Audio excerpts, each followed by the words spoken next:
স্মরণ করি, আল্লাহ ওনাকে জান্নাতবাসী করুক। আমি শ্রদ্ধার সাথে স্মরণ করছি মহান স্বাধীনতা যুদ্ধের সকল শহীদ, 90-এর গণ অভ্যুত্থান সহ 17 বছর সহ 24-এর গণ অভ্যুত্থানের সকল শহীদদেরকে শ্রদ্ধার সাথে স্মরণ করছি। আমি শ্রদ্ধার সাথে স্মরণ করছি আমার নির্বাচনী এলাকার গত 17 বছর 24 অভ্যুত্থানের আন্দোলনে ছাত্র দলের রেফায়েত,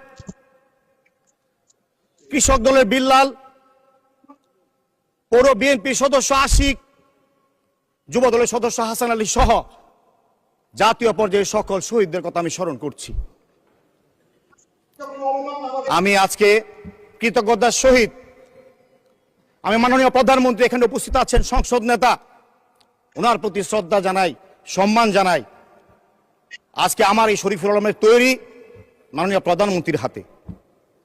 আজকে আমার মতো অসংখ্য শরীফুল আলমকে তৈরি করেছেন, আজকে ওনাকে ধন্যবাদ জানাই। এই পার্লামেন্টে আসার জন্য উনি আমাকে মনোনয়ন দিয়েছেন, আজকে সেই কারণে এখানে এসে কথা বলতে পারছি। আমি আমার নির্বাচনী এলাকার ভৈরব কুলিয়ারচর কিশোরগঞ্জ 6-এর সকল স্তরের জনগণ, নারী পুরুষ, সনাতন ধর্মাবলম্বী, প্রবাসী ভাইরা সহ ভোটার বিন্দু সবাইকে অভিনন্দন জানাই, যাদের অকৃত্রিম ভালোবাসার সমর্থনে আজকে আমি এই পার্লামেন্টে কথা বলতে পারছি। মাননীয় স্পিকার, আজকে আমি একজন নবীন সদস্য হিসেবে কথা বলছি। এই পার্লামেন্টে আমরা অনেক কিছু শিখছি, অনেক কিছু দেখছি। আজকে মাঝে মাঝে বিরোধী দলের পক্ষ থেকে অনেকগুলো কথা যখন শুনি, মনে হয় জাতীয়তাবাদী দল যেন নতুন করে জন্ম হয়েছে, মনে হয় আমাদের কোনো ইতিহাস, ঐতিহ্য, কোনো অবদান আমাদের মাঝে নেই। আমি তাদেরকে আজকে কয়েকটি বিষয় আমি অবগত করে দিতে চাই।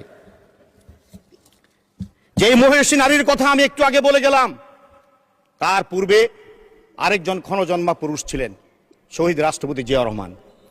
স্বাধীনতার ঘোষণা থেকে শুরু করে নিজে সক্রিয়ভাবে যুদ্ধে অংশগ্রহণ করেছেন, পরবর্তী সময়ে দেশের সফল রাষ্ট্রপতি হিসাবে বাংলাদেশকে নেতৃত্ব দিয়েছেন। ওই আমলকে বলা হয় বাংলাদেশের সরকারি যে সমস্ত সরকার দেশ শাসন করেছেন সেই যুগকে বলা হয় স্বর্ণযুগ। পরবর্তী সময়ে আমাদের নেত্রী দেশনেত্রী বেগম খালেদা জিয়া একজন গৃহিণী থেকে শুরু করে পরবর্তীতে দলের দায়িত্ব নিয়েছেন। উনি নিজের জীবন বিপন্ন করেছেন, দিনের পর দিন, রাতের পর রাত হাসপাতালের বেডের মধ্যে জীবন মৃত্যু সন্ধিক্ষণে ছিলেন। শুধু একটা উদাহরণ আমি বলতে চাই। এক সময় আমরা লক্ষ্য করলাম মাননীয় প্রধানমন্ত্রীকে কোর্টে নেওয়া হতো, ওনার দুটি সন্তানকে, একজনকে স্ট্রেচার